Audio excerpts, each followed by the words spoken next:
across the country, because so many communities have lost their INETs, which they actually paid for in a variety of forms and are now in a very difficult position. And for, I think,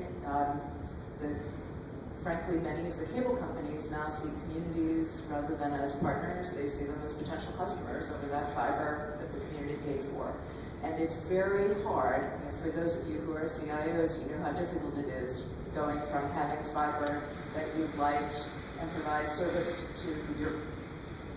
own institutions within your government, having that yourself, to potentially becoming a consumer of rather costly managed services of which you have no control. And that is the difference between being a customer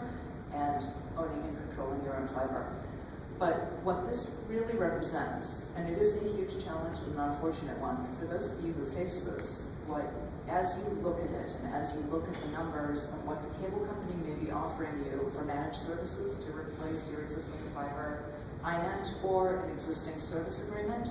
look at those numbers and think about how much money you are going to spend over the next 10 to 20 years. Money that we understand how much you're spending next year and maybe the year after, but because we all know how much our needs are growing, only going in one direction, it's very hard to predict how much we'll be spending in 5 years or in 7 years or in 10 years, particularly if we're in a monopoly or duopoly environment and we don't have the benefits of competition to bring down pricing. But all of that spending, you think about it, you as the public sector, the aggregated spending of local government, public safety, schools, libraries, and public health in your community is a massive amount of money. You are probably the biggest aggregate customer of bandwidth in your community, and that kind of spending reapplied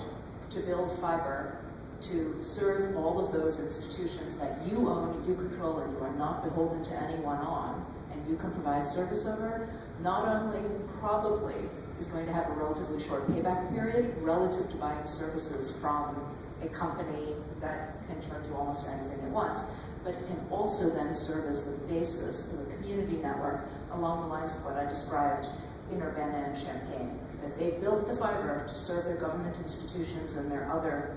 community anchor institutions, and